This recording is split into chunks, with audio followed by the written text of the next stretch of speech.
अस्सलाम वालेकुम दोस्तों। तो कैसे हैं आप लोग दोस्तों? आज की हॉरर स्टोरी की तरफ बढ़ने से पहले अगर आपने हमारे चैनल को सब्सक्राइब नहीं किया तो हमारे चैनल TM हॉन्टेड स्टोरीज़ को ज़रूर सब्सक्राइब कर दीजिए ताकि ऐसी ही इंटरेस्टिंग स्टोरीज़ आपको आगे भी मिलती रहे। चलते हैं आज की हॉन्टेड स्टोरी की तरफ। मॉनसून की छुट्टियां चल रही थी और एक बार मेरे पेरेंट्स किसी काम से बाहर गए हुए थे। मैं घर पर एकदम अकेली थी। मेरी कॉलोनी एक बड़े से पहाड़ के ऊपर थोड़ी सुनसान जगह पर सिचुएटेड थी।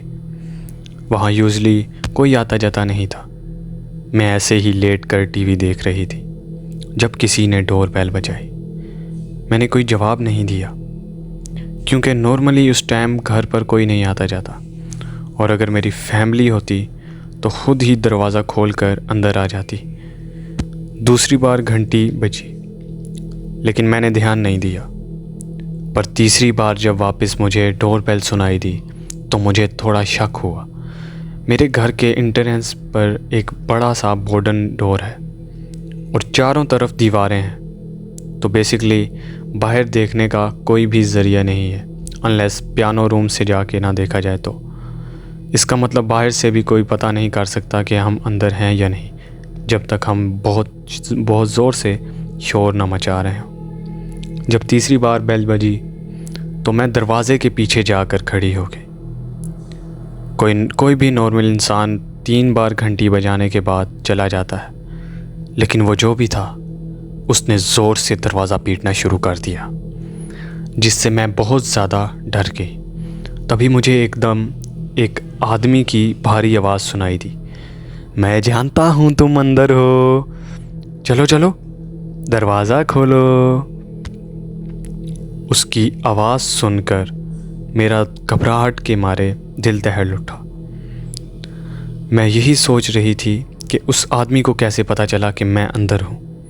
एक लंबी खामोशी के बाद वो वहाँ से चला गया, लेकिन फिर भी मेरे में इतनी हिम्मत भी नहीं थी कि मैं दरवाज़ा खोल के बाहर देख पाऊँ। मैंने उसके बाद मॉम डैड को फ़ोन किया और उनसे पूछा कि क्या कोई घर पर आने वाला था। उन्होंने बताया कि नहीं, आज तो कोई घर पर नहीं आने वाला था। कुछ देर उस आदमी के बारे में सोचा, लेकिन फिर भी मैं वापस बहुत ज़्यादा डरी हुई थी और मैं वापस जाकर टीवी देखने लग गई।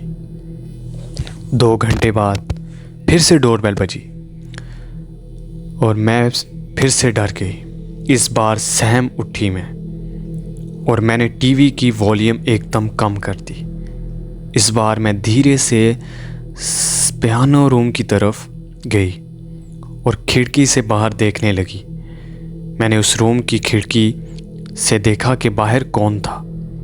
वहाँ दरवाजे के पास एक अजीब सी दिखने वाली औरत काले कपड़ों में खड़ी थी। काले हील वाले जूते, एक काली ड्रेस और एक बड़ी सी काली हेड। उसके बाल डार्क ब्राउन कलर के थे और उसका चेहरा उसकी हेड से लटकी जाली से ढका हुआ था। बस मुझे उसके चमकते लाल होंठ और उसकी बेहद डरावनी हंसी दिखाई दे रही थी। उसके साथ एक लंबा सा आदमी खड़ा था। उसने भी एक काले रंग का सूट पहना हुआ था।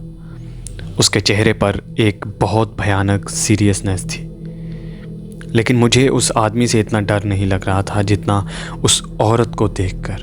वो मेरे दरवाजे के सामने अपने चेहरे पर एक बेहद डरावनी हंसी लेकर खड़ी थी। कुछ देर तक जब मैंने दरवाज़ा नहीं खोला तो वो वहाँ से वापस जाने लगी। वो आदमी भी उसके पीछे पीछे चला गया। उस रात मैं सो नहीं पाई। इनफैक्ट मुझे काफ़ी रातों तक ऐसा ही लगता रहा जैसे वो मेरी खिड़की के पास खड़ी है और मुझे घूर के देखे जा रही है। मुझे आज तक नहीं पता चला कि वो औरत और वो आदमी कौन थे। क्या पहले भी घंटी उन्होंने ही बजाई थी? आपको क्या लगता है, कौन थे वो लोग? कमेंट्स में अपनी राय ज़रूर बताइएगा। और अगर आपको ये कहानी अच्छी लगी तो हमारे चैनल TM हॉन्टेड स्टोरीज़ को ज़रूर सब्सक्राइब कर दीजिएगा। और हाँ, बेल आइकन को प्रेस करना मत भूलिएगा, ताकि ऐसी ही इंटरेस्टिंग स्टोरीज़ आपको आगे भी मिलती रहें। तो मिलते हैं आपसे किसी और स्टोरी में। तब तक के लिए ख्याल रखें अपना। अल्लाह हाफ़िज़।